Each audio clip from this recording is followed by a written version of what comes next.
Jeannie, I've been reading your stuff since the article about taking your dad to the fetish fair. Since then, I've been hooked.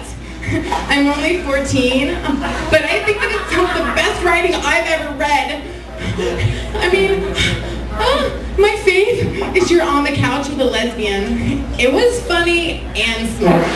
I read it to my parents and my sisters. Plus, I brought it to school and showed it to my teacher, who is in fact a lesbian and wasn't offended at all.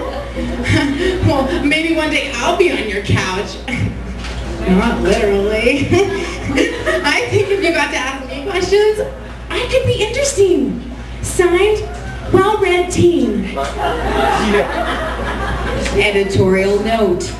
In my quest for sociological experimentation, I actually responded to this teenager asking him to be the subject of an interview that has sex as its sole subject. His parents were not impressed. Jeannie, my parents don't get it. They read the email and saw the word lesbian and went, no. So I'm begging you to call them up and explain. I really want to be on the couch, Jeannie. And one question, when I'm on the couch, could I, record it? Because, I want to be a director. Thank you so much, Jeannie. You made my day. Dear well-read teen, what is wrong with adults these days? Did your parents not see any educational value in you spending quality time on the couch with a sex columnist, video camera in hand? Apparently they are not supportive of your directorial aspirations. Have they never heard of Rob Lowe, Paris Hilton, Tommy Lee and Pamela? Tell them to get with it. P.S. Tell your teacher to look me up. P.P.S. Strike that last statement if the teacher in question is a gym teacher.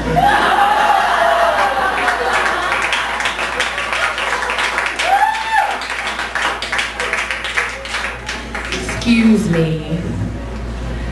I've always been interested in the mental stimulation or generation of orgasm.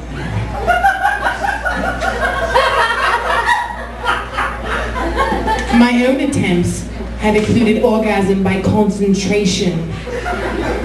The process involves, through concentration, moving my penis in a way that creates friction against the inside of my pants, thus producing ejaculate. Now that may be more physical than mental, but the idea is coming without hands or partner. I've also tried reaching orgasm just by concentrating alone. But the most I produced from that method is just some pre-cum fluid. Signed, pensive pervert. Dear pensive pervert, why don't you try creating friction by moving your penis against the inside of someone else's genitals instead of your own pants? That might help with the whole ejaculation thing. This isn't astrophysics, it's sex.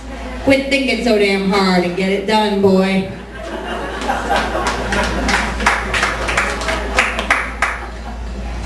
Jeannie, at any one time, I usually have an equal number of crushes on men and women.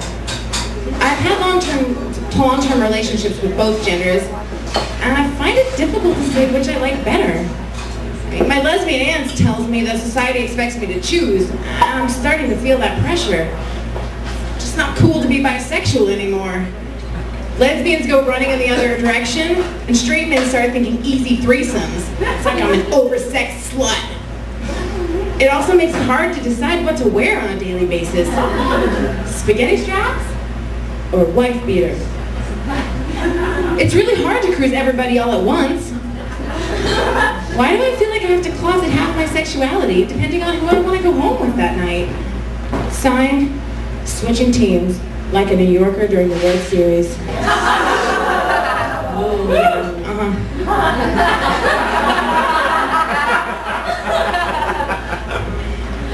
Dear switching teams. Dad! How many times do I have to tell you? I love you no matter how you choose to express your inner self. Whether it's the whole butch rollerblader thing or pleated skirts, you're my father! And I would never call you a slut. Unless, of course, you resort to your mid-90s rest stop ways. So embarrassing. Thanks for writing that. And what size are you wearing dresses these days? Because I'm trying to get a jump on Father's Day. And P.P.S. Great Aunt Mary was not a lesbian. She just looked like one.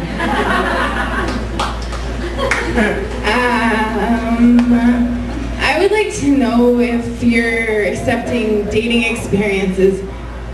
I didn't necessarily give up sex, but I've been talking to this very successful dentist, and we've been talking for a month, and did the whole online dating thing, and we met. Well, we hit it off, and the date was just perfection until we headed back to his place. I didn't leave until almost 3 a.m., but he completely stopped talking to me after that. And I'm most certain it was because I refused to sleep with him on the first date, Jeannie. What is up with that? I wasn't sure if he was toying with me. But funny enough, I went to a tea leaf reader, and according to her, this date of mine was only dying to have sex with me and nothing more. Signed, Tea Leaf Teas. Dear Tea Leaf Teas. Boy, those tea leaf readers are getting smarter by the minute. A 1-month online dating spree? Hit it off? His place until 3 a.m.? Of course he wanted sex! What do you think, he invited you in for a root canal? I'm peering into my teacup right now, and here's what I see. Liquid! Do yourself a favor. Quit wasting your money on clairvoyance and put it towards a class in common sense.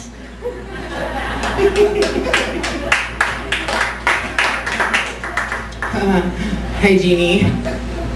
I just want to say thank you for your work. I love your take on the world, and your writing reminds me so much of the things in my head that never make it to paper. It's scary. The more I read, the more I'm inspired. I recently brought home and read one of your In the Sack mailback issues to my girlfriend, and needless to say, we were hysterical. She insisted I brought home more to read. She won't take the time to read that stuff herself, but for some reason she finds it hot when I read it to her. Here's to more of your work that makes me hot. Signed, Smoking in Seattle. Dear Smoking in Seattle. Girlfriend! You never mentioned any girlfriend in the months that we've been corresponding. Fine, if that's how you want to be, I'm taking your pixelated picture out of the frame, I'm deleting all your messages from my saved mail file, and I'm removing you from my mailing list. I thought we had something electronically special, but if you want to be with some lazy illiterate who gets off more on my words than your fingers, so be it! Oh, just a little reminder. When you sleep with your girlfriend later tonight, she's thinking of me. Now that's hot. Thank you.